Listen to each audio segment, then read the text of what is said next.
नमस्कार दोस्तों, मेरे YouTube चैनल पर आपका हार्दिक स्वागत है। उम्मीद करता हूँ आप अच्छे से होंगे और कोरोना गाइडलाइन का पालन कर रहे होंगे। मेरे द्वारा बनाए गए वीडियो आपको पसंद आ रहे होंगे।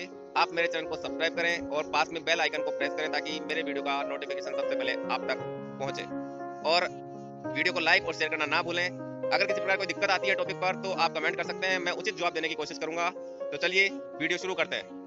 हाँ, तो उत्प्रेक्षा अलंकार शुरू करते हैं। उत्प्रेक्षा का शाब्दिक अर्थ क्या है बेटा? संभावना। उत्प्रेक्षा का शाब्दिक अर्थ है संभावना। जब किसी पद में उपमेय और उपमान को, देखो उपमेय उपमान यहां पर भी आ गया, उपमेय और उपमान रूपक में भी आ गया था और उपमेय उपमान की शुरुआत कहां हुई थी? उपमा अलंकार में। जब किसी पद में उपमेय को उपमान के समान तो नहीं माना जाता, परंतु यदि उपमेय में उपमान की संभावना प्रकट कर दी जाती है तो वहां उत्प्रेक्षा अलंकार माना जाता है। उपमेय को उपमान के समान तो नहीं माना जाता, समान नहीं होता है, लेकिन उसमें संभावना प्रकट कर दी जाती है। उपमेय में किसकी संभावना प्रकट कर दी जाती है? उपमान की। तब वहां पे कौन सा अलंकार होता है? उत्प्रेक्षा अलंकार। समान नहीं होता लेकिन संभावना प्रकट कर दी जाती है। उत्प्रेक्षा का शाब्दिक अर्थ क्या है? संभावना। संभावना व्यक्त कर दी जाती है। मान लो ऐसा हो जाए तो ये संभावना तो है। एक और डेफिनेशन देख लीजिए। जहां उपमेय में किसी उपमान की संभावना व्यक्त की जाती है, जहां उपमेय में किसी उपमान की संभावना व्यक्त की जाती है वहां उत्प्रेक्षा अलंकार होता है। एक पहचान हमने देखी थी उपमा अलंकार में, एक पहचान हमें मिल रही है उत्प्रेक्षा अलंकार में। ठीक है, इससे ये इजी हो जाएगा। वाचक शब्द से उपमा अलंकार के वाचक शब्द से उपमा अलंकार को पहचानना इजी हो रहा था। यहाँ पे ये इसके पहचान वाले शब्द हम इनको वाचक शब्द कह सकते हैं। तो जहां जहां हमें किसी कविता की पंक्ति में ये शब्द देखने को मिल जाए तो मान लेना बेझिझक कि वहां पर कौन सा अलंकार होगा? उत्प्रेक्षा अलंकार। कौन कौन से?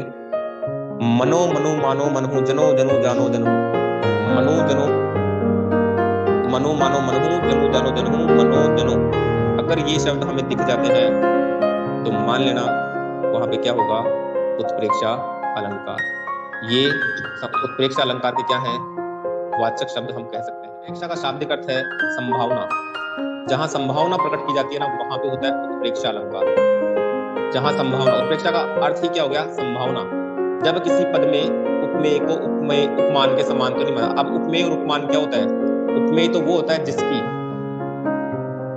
तुलना की जाती है। ठीक है, उपमान क्या होता है? जिससे तुलना की जाती है, जिससे। बताया था ना ये, जिसकी, जिससे। जिसकी मतलब उपमेय, जिस वस्तु की समानता व्यक्त की जाती है, जिस वस्तु से समानता व्यक्त की जाती है वो उपमान, और जिसकी की जाती है वो उपमेय। तो उपमेय को उपमान के समान तो नहीं माना जाता, परंतु यदि उपमेय में उपमान की संभावना प्रकट कर दी जाती है तो वहां उत्प्रेक्षा अलंकार माना जाता है। समान तो नहीं माना जाता लेकिन संभावना हो जाती है। ठीक है, मान लो कोई भी बात है वो ऐसे हो रही है लेकिन अपन बोलते हैं मान लो अगर ऐसे हो जाए तो। वास्तविकता नहीं है लेकिन संभावना प्रकट कर दी जाती है। एग्जाम्पल से अच्छे समझ में आ जाएगा।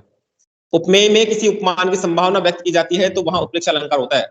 ये इसके वाचक शब्द हो गए मनु मानो मनहु जनु जानो जनहु मनो जनो। देखो उदाहरण से बिल्कुल इजीली समझ में आ जाएगा। देखो आप उदाहरण से जो बात होती है वो हमें बिल्कुल अच्छे समझ में आ जाती है। सोहत ओढ़े पीत पटु श्याम सलोने गात। देखो मनो आ गया। मनो नीलमणि शैल पर आतप प्रयोग प्रभात। अब पहले बात तो इस पंक्ति में कौन सा अलंकार है? पहचान जाएंगे क्या? इन पंक्तियों में कौन सा अलंकार है? उपमा है, रूपक है, उत्प्रेक्षा है या अनुप्रास अलंकार है? अनुप्रास। लेकिन हमें फिर भी दोनों में जो ज्यादा बेस्ट है ना वो ऑप्शन चूज करना है। तो आप कौन सा ऑप्शन चूज करेंगे? तो हम ऑप्शन चूज करेंगे उत्प्रेक्षा वाला। बाकायदा उसका वाचक शब्द आ गया है, संभावना प्रकट की जा रही है। फिर अपन ये नहीं देखेंगे कि अंत्यानुप्रास है, फिर अपन ये नहीं देखेंगे कि अंत्यानुप्रास है, फिर ये नहीं देखेंगे कि छेकानुप्रास है। समझ में आई बात? क्योंकि अनुप्रास तो मैंने आपको बताया प्राय हर पंक्ति में मिल जाएगा। प्राय किसी किसी पंक्तियों को छोड़, किन्हीं किन्हीं कविता की पंक्तियों को छोड़कर हमें ज्यादातर जगह में अनुप्रास देखने को मिल जाएगा। कोई सा ना कोई सा अनुप्रास तो मिलेगा। छेकानुप्रास मिलेगा, वृत्तानुप्रास मिलेगा, अंत्यानुप्रास मिलेगा या श्रुत्यानुप्रास मिल जाएगा। चारों में से कोई सा ना कोई सा रिक्तों पे मिल जाएगा। अरे दो वर्णों को लगातार ढूंढना कोई बड़ी बात नहीं है।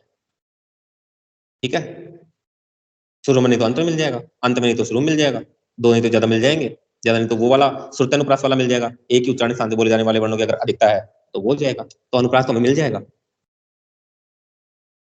अनुप्रास तो आप तब करेंगे जब आपको कोई सब समझ में नहीं आई कि मनो वाला सिस्टम समझ में नहीं आया कि उत्प्रेक्षा को पहचाने के लिए।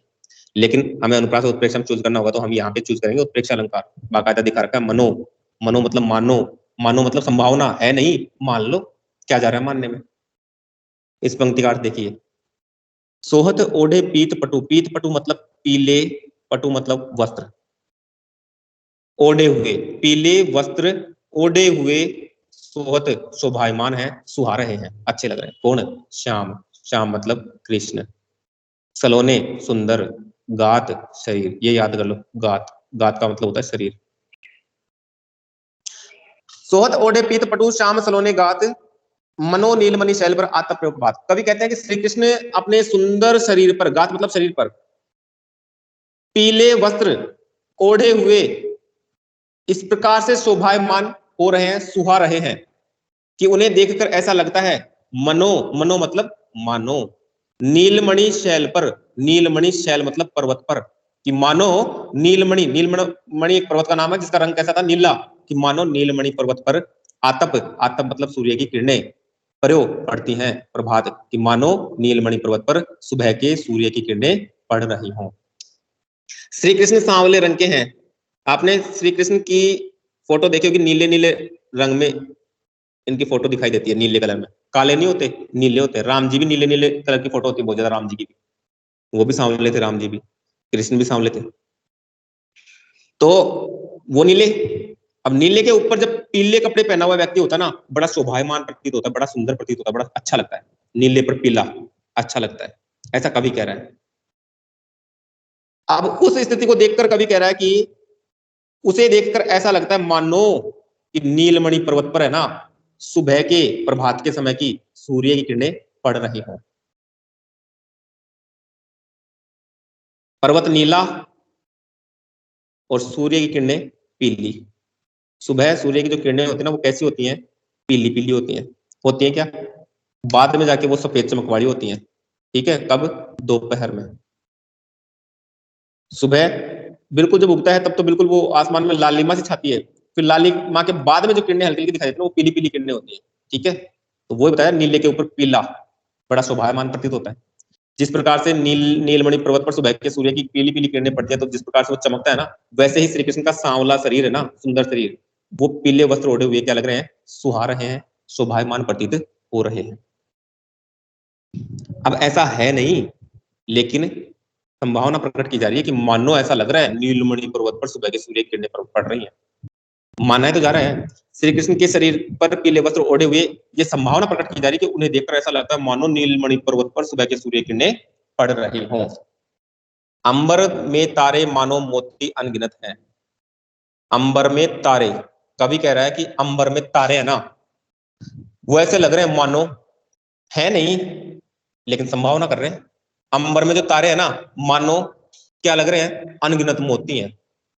मानने में क्या जा रहा है? मान लेंगे जी। अंबर में जो तारे हैं वो ऐसे लग रहे हैं मानो अनगिनत मोती हैं। है क्या अनगिनत मोती अंबर में?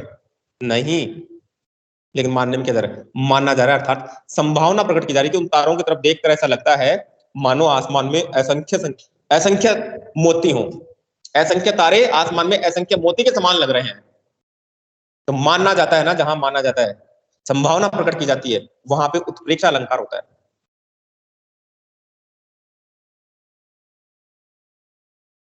वचन कहती के कई, मानव लोन जरे पर देई। अति कटु वचन कहती के कई, मानव लोन जरे पर देई। कि जो केकई है ना, वो अत्यधिक कड़वे वचन कह रही है, अत्यधिक कड़वे वचन कह रही है। उसे देखकर या उनकी बातों को सुनकर ऐसे लग रहा है मानहु, मानो। इन सब बातों का एक ही, इन शब्दों का है ना एक ही अर्थ निकलेगा, मनो हो, मनु हो, मानो हो, मनहु हो, मानहु हो, जनो हो, जनहु, ये सारे हो ना, कुछ भी हो, इन सब का अर्थ एक ही निकलेगा, मानना, माना जाता है। ठीक है, अति कटु वचन कहती के कई अत्यधिक कड़वे वचन कह रही है। उनकी बातों को सुनकर ऐसे लग रहा है मानहु, मानो, लोन लूण जरे पर देई, जले पर लूण छिड़क रही हो। क्या कर रही हो? जले पर लूण छिड़क रही हो। लोन मतलब लूण। लूण जानते हो बेटा? लूण होता है लवण। हाँ, और लवण मतलब नमक। और ये हो गया, तो ये हो गया क्या? साल्ट। सॉल्ट। हाँ, तो अति हाँ, लूण। लूण बिल्कुल। लवण शुद्ध था, लवण को हमने लवण लूण कर दिया, ठीक है। क्योंकि हमारी जो आदत होती है ना, भाषा भाषा एक सिद्धांत पे काम करती है, उस सिद्धांत को बोलते हैं मुख सुख का सिद्धांत। मुख सुख का सिद्धांत। हम डिफिकल्ट को, हमारा मुंह है ना, ऑटोमेटिक क्या कर लेता है? इजी वर्ड में चेंज कर लेता है। लवण बोलने में दिक्कत आ रही थी, हम लूण बोलने लगे सीधे। लवण को बोलने में थोड़ा टाइम ज्यादा लग रहा था, लवण को क्या करते हैं? लूण कर दिया, दो में समेट दिया उसको। भाषा मुख सुख के सिद्धांत के ऊपर आधारित होती है। इसीलिए तो पहले लोग संस्कृत बोला करते थे, बड़े बड़े, मतलब दो दो तीन तीन पंक्तियों का एक शब्द हो जाया करता था संस्कृत में। आपने भी 9-10 में संस्कृत पढ़ी हो तो आपको पता होगा कि लंबी लंबी एक एक लाइन में मतलब एक ही शब्द हुआ करता था, बीच में कहीं टूटा हुआ ही नहीं होता था वो। Yes sir. वो सही, हाँ, वो संयोग भाषा थी। अब वियोग भाषा हो गई हिंदी। हिंदी में वो शब्द तोड़ तोड़ कर, टुकड़े कर करके फिर वो हिंदी बोले जाने लगी। मतलब वो संयोगात्मक भाषा है, हिंदी वियोगात्मक भाषा है। हिंदी में टुकड़े टुकड़े कर करके पढ़ते हैं, संस्कृत में सब कुछ एक साथ मिलाकर पढ़ते हैं। तो अति कटु वचन कहती के कई जो अति अत्यधिक कड़वे वचन कह रही है, उसे देखकर या सुनकर ऐसा लगता है मानो वो जले पर मतलब जले हुए पर लूण छिड़क रही हो, अर्थात नमक छिड़क रही हो। ऐसा माना जा रहा है, हकीकत में ऐसा नहीं है। और सेकंड लास्ट जो उदाहरण है वो है, मनो कठिन आंगन चली ताते राते पाए बड़। हाँ, हो गया एक उदाहरण। मनो कठिन आंगन चली ताते राते पाए, नायिका के जो पैर है ना बेटा, बड़े कोमल मुलायम और लाल हैं। ताते राते पाए, इनका मतलब है उसके पाए जो है ना वो एक तरह से लाल हैं, बिल्कुल लाल, बिल्कुल लाल मुलायम कोमल से उसके क्या है? पाए। पाए मतलब पैर। कवि नायिका के पैरों के बारे में बताता हुआ कह रहा है कि नायिका के जो पैर है ना बिल्कुल लाल है। उन्हें देखकर ऐसा लग रहा है मनो, मानो वो कहाँ चल के आई है? कठिन आंगन पर चलकर आई है, अर्थात कठोर आंगन पर, कठोर फर्श पर चलकर आई है। कठोर रास्ते में, उबड़ खाबड़ जमीन के ऊपर चलने से उसके पैर क्या हो गए? लाल हो गए। ऐसी संभावना प्रकट की जा रही है। वास्तविकता तो यह है कि वो है ही पहले से लाल, बिल्कुल कोमल मुलायम पैर है उसके, लाल है। खून ऐसे कैसे दिख रहा है उसके नसों में? तो बिल्कुल लाल है उसके, वास्तव में है। लेकिन ये वास्तविकता नहीं, ये संभावना प्रकट की जा रही है कि वो उबड़ खाबड़ रास्ते पर, कंक्रीट रास्ते पर चलकर आई होगी, इसलिए उसके पैर क्या हो गए? लाल हो गए। ये सिर्फ संभावना प्रकट की जा रही है कि कठिन रास्ते पर आंगन पर चलने के कारण से उसके पैर क्या हो गए? लाल है। जबकि उसके तो पहले से ही लाल है, जन्म से ही लाल है उसके तो। अरे पैर लाल किसके हैं? किसी भी नायिका का वर्णन हो सकता है, किसी भी नायिका का वर्णन हो सकता है, ठीक है। अगला है, बढ़त ताड़ को पेड़ यह मनु चूमन आकाश। देखो कैसी कैसी संभावना प्रकट कर देते हैं कवि। कवि कैसी कैसी संभावना प्रकट कर देता है। ऊपर तो नायिका के पैरों के लिए ऐसे बोल रहा है कि ऐसे लग रहा है जैसे वो उबड़ खाबड़ जमीन में कठिन आंगन पर ऐसे रोड के ऊपर नंगे पांव चल के आई हो, मान लो है, जो उसके पैर क्या हो गए? लाल हो गए। अब यहाँ पे देखो कैसी संभावना प्रकट कर रहा है कि जो ताड़ का पेड़ है ना, ताड़ के पेड़ होते हैं जो बड़े बड़े ऊंचाई में बहुत ज्यादा लंबाई तक बढ़ते हैं, बहुत ऊंचे ऊंचे बढ़ते हैं, ये लंबे होते हैं खूब ज्यादा।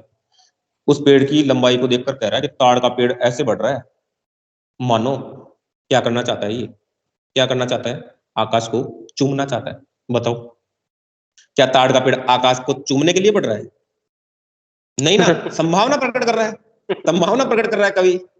और कवि है, तो कवि सर ये कल्पना ऐसे करता है। कैसे संभावना कर रहा है ब्रैकेट, जो पॉसिबल ही सर नहीं कभी है। मेंटल हो गया, उसको दिखाना कुछ भी पड़ेगा। फेंक जा रहे हैं। हाँ, इसीलिए तो कभी लोगों को लोग ऐसे पागल समझते हैं कि पागल है, लेकिन पागल नहीं होते सर बेटा, कुछ भी फेंक रही है कल्पना जो मन करते में हैं। आई वही हाँ करे। तो बेटा ऐसे कल्पना करनी चाहिए, अच्छी अच्छी कल्पना है, इसमें बुरी क्या बात है? ये तो हमारी सोच बुरी है कि हमें पागल अपन बनना गलत पड़ेगा। सोचते हैं, इसमें कोई नहीं गलत सर, नहीं है बेटा। तो सोचना भी ऐसा चाहिए ना जो प्रैक्टिकली पॉसिबल हो। ये तो प्रैक्टिकल पॉसिबल ही नहीं है।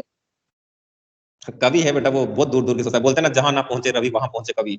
चूहे के बिल के अंदर रवि की किरणें नहीं पहुंचती, सूर्य की किरणें नहीं पहुंचती, लेकिन कवि का दिमाग पहुंच जाता है बाहर बैठा बैठा किसके अंदर क्या होगा। उसे बोलते हैं कवि। जहां ना पहुंचे रवि वहां पहुंचे कवि। हाँ, तो ताड़ का पेड़ इस प्रकार से बढ़ रहा है कि उसको बढ़ता हुआ देखकर कवि कहता है कि मानो वो आकाश को चूमने के लिए बढ़ रहा है। मतलब बहुत लंबे होते हैं ना, इस कारण से बोल रहा है, वो संभावना प्रकट कर रहा है। बाकी वास्तविकता ये नहीं है, वो तो बेचारा बढ़ रहा है, ठीक है, वो तो बेचारा बढ़ रहा है। अपने पूर्वजों से जो उसे डीएनए मिले थे, उसके अकॉर्डिंग लंबाई में तरक्की कर रहा है। जीन्स मिले सर उसको, उसके अकॉर्डिंग अपनी हाइट अचीव कर रहा है वो।